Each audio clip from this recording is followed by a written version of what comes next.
Jake and Maggie Gyllenhaal's ancestor told this woman that she better get to work or else.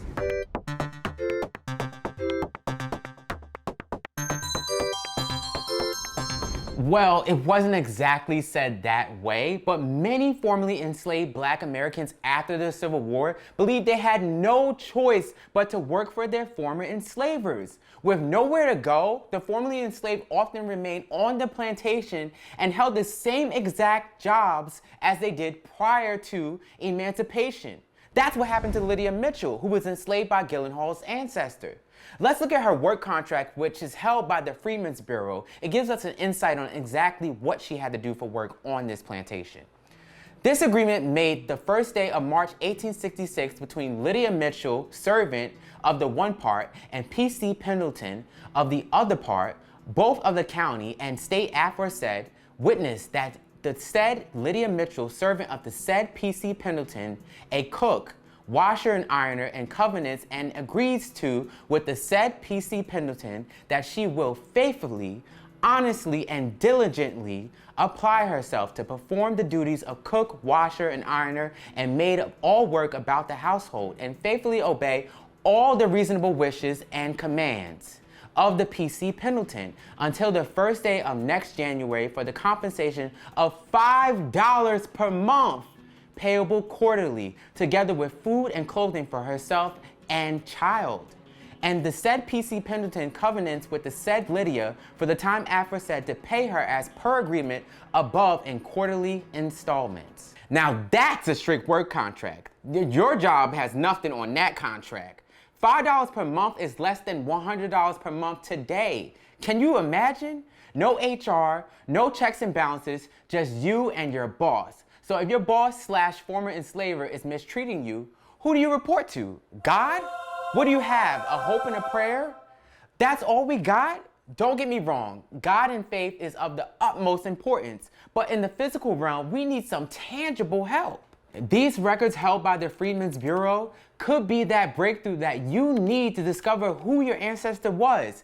It is a resource everyone should use when doing genealogy, especially those of us who have Negro ancestors.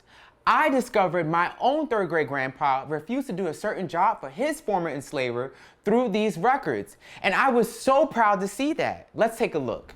Mr. W.C. Wolfe complains that his hands refuse to obey his orders. They refuse to build a cattle pen and give as a reason for such refusal that it is not in the contract to build cattle or any other kinds of pens, and also that they were not hired for that kind of work and therefore refused to build the pen. The freedmen, Francis Murph, and other hands in the plantation of W.C. Wolfe are informed that Article 1 of the contract compels them to obey all orders and do any kind of work on the plantation that may be required of them, and their failure to obey makes them liable to dismissal from the plantation and forfeiture of work. Send orders to be read. That's right, Grandpa. That wasn't in a job description, and that ain't your job. Standing on business. But you see how they had no one to defend them for the mistreatment and abuse? Wake it up. So let's go back to the Gyllenhaals. Make no mistake, the Pendletons are one of the most powerful families in all of American history. They're one of the first families of Virginia and count many notable people amongst their ranks. The Pendletons had a large plantation called the Young Plantation in Mineola, Lowndes County, Georgia. The family's main residence after the war, well, the Gyllenhaal Pendleton branch at least, was in Bryn Afton, Pennsylvania. This branch married into the Pitcairn family, one of America's wealthiest families. Joe Pitcairn is the scion of this family and established the Cairnwood Estate.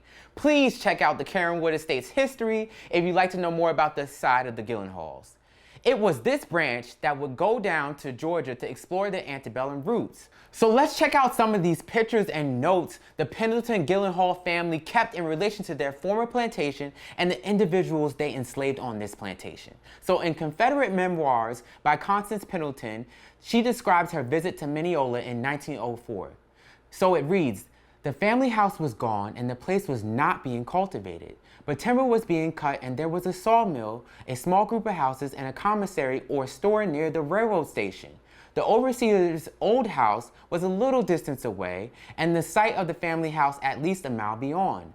A number of old family servants, slaves, you know I like to say enslaved, too old to work, were living on the place in the small houses here and there, and were permitted to draw rations from the commissary free of charge. So Constance actually met some of the people her family formerly enslaved who were still living on the property when she went to visit in 1904. Here are the photos. Here's Easter Johnson.